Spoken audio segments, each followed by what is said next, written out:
Greetings everyone, and welcome to another famous retelling of one of my epic adventures. For those of you who do not know me, there surely can't be many of you left now. I am Archmage Fedoran, champion of Defiance Bay, hero of Stalwart, lord of Fedoran's Keep, victor at the Battle of Yenwood Field, bester of Consul Halt, vanquisher of the Eyeless, a scion of flame, and dragon slayer. Just to name a handful of my many titles and accomplishments. I am here today to regale you all about my grand foray into the heart of Durgan's Battery, where I fought many dwarven malevolent spirits in order to restore their white forge. There is action, tension, heartbreak, and despair. So fill your cups and pin back your ears as I take you on a journey.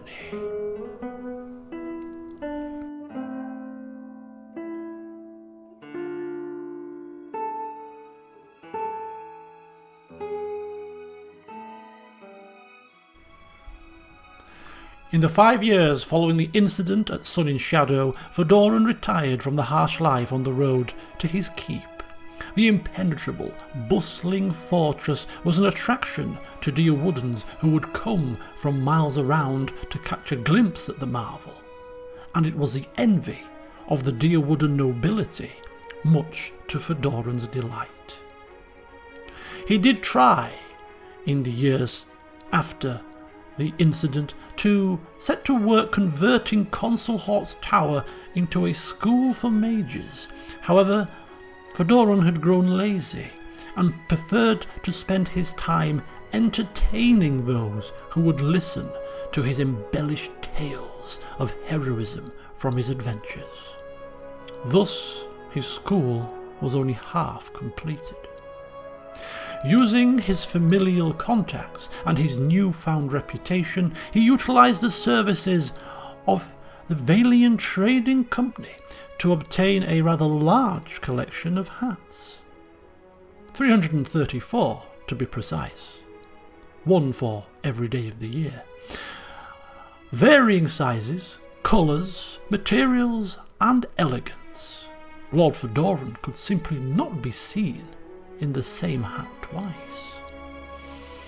His adventuring days seemed long behind him. He was wealthy, famous, and happy. Life couldn't be any better, he thought, as he exited the charred barrel after another evening's entertainment. That was about to change when he returned to his keep that night.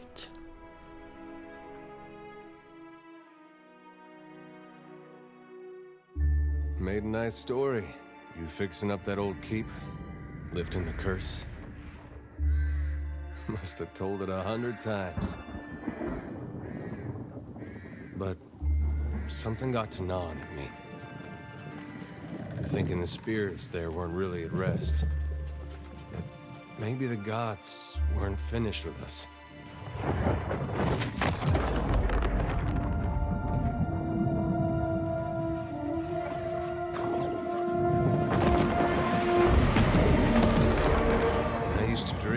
My God came back.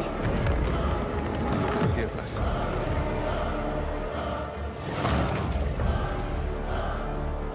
Last the trouble with dreams. Sooner or later, we all have to wake up.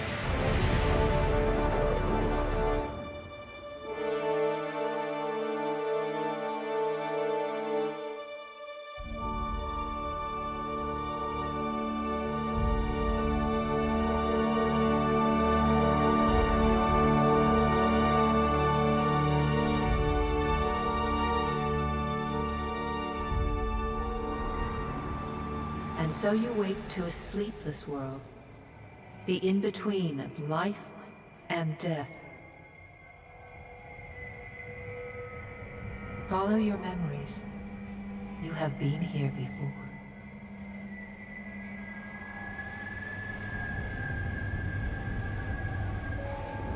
You have seen past the shroud. You are a watcher now, and a watcher you will stay.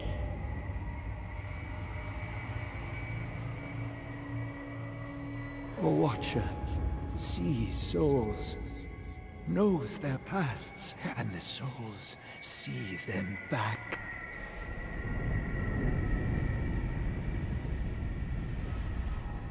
A dubious honor, inheriting a fortress both broken and cursed.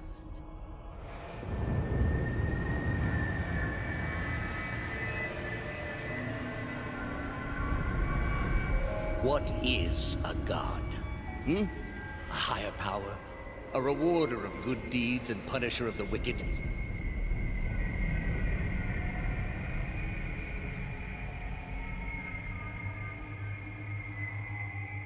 The gods aren't real, but something else entirely. Something created by people.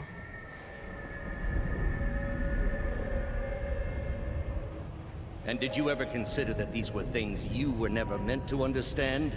That their comprehension is beyond you?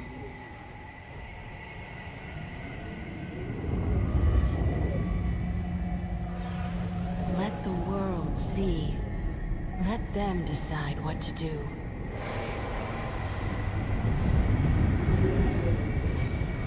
The wheel has turned again, Watcher. Come.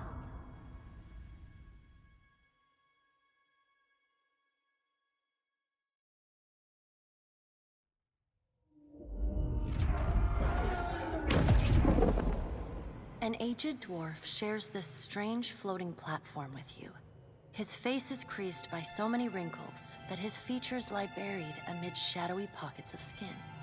Still, the dwarf's well-practiced habits have left telltale tracks of a welcoming rictus across his visage.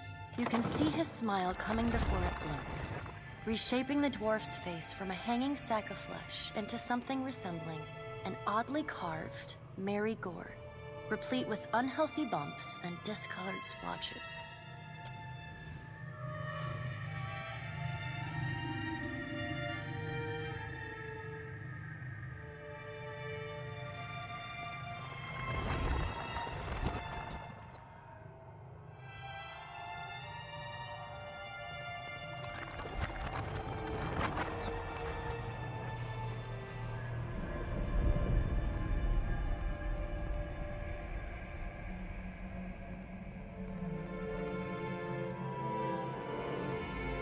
Sit, please.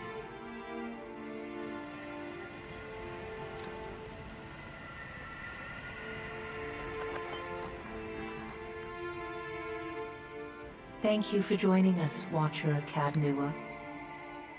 The gaunt woman seated at the table is clad in time-worn black armor that seems too massive for her to move in. A pale, slender neck rises from the gorget, topped by a hollow face. The milky skin stretched across it is delicate and translucent, like parchment that has been scraped clean too many times. She is preoccupied with the arrangement of cards on the table between you. With each movement, her armor squeaks and groans as though bearing an incredible weight.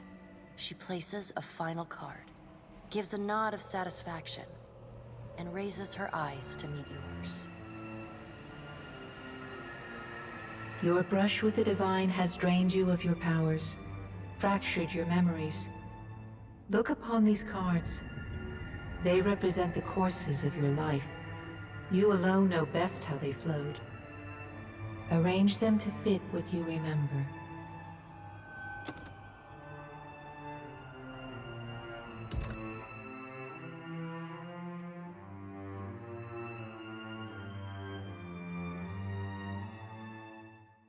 Does everything appear to be in order? Good. Welcome to the Beyond. I am Berath. One half, anyway. She points a finger in the direction of the dwarf who led you here. Though the movement is slight, her gauntlet squeaks like a rusty hinge. The dwarf's rictus returns as he nods in the woman's direction. The gods offered you boons in exchange for resolving the Hollowborn crisis. What did you do with the souls?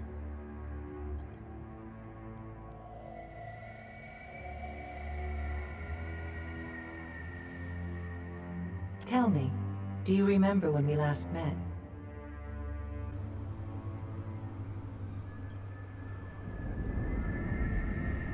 I spoke with the other gods in the Hall of Stars and pledged myself to them. You did. She places a card on the table, showing a tall tower with the gods' constellations arrayed around it in the sky. She places a card in the middle of the arrangement, a bell tower with no bell. Her fingertips slowly drag away from the card, faintly creaking as they retreat across the table. You had need of the gods once before. Now it seems we have need of you. The being that occupied Odnua's statue beneath your castle was the dead god, Aothis. Of this we are certain. What we do not know is what his intentions are. Though Aothis stole a large fragment of your soul, you were strong enough to survive the onslaught and enter the in-between. You and he are still connected. He has chosen a body made of living Audra, perfused with the power of thousands of souls, including yours. It should be little difficulty for an experienced watcher to find him.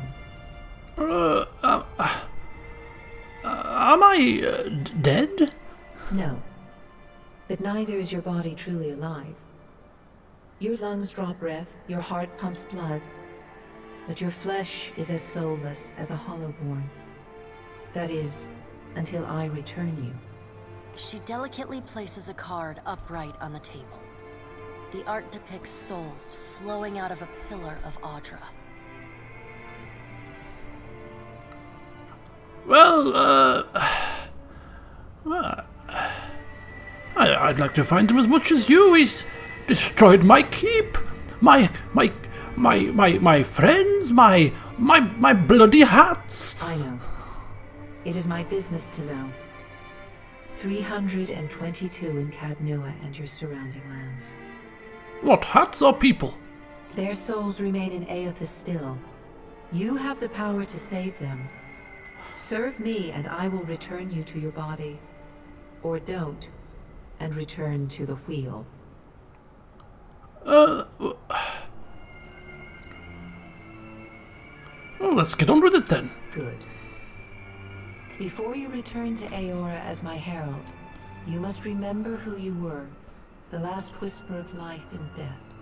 For a moment, the sockets of her eyes darken, leaving the pits of a death's head gazing out at you. When you can picture your own face, the Beyond will lead you back to your own kind, to the world of mortals.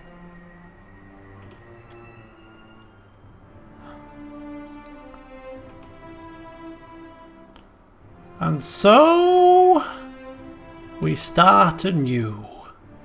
Pillars of Eternity 2, Fedoran is back. This has just been a bit of a prologue. Join me in the next session as we create Fedoran once again. Or import him, whichever one we can manage to find. And we shall continue his story in his pursuit of the god that destroyed his hats. Until next time, see you soon.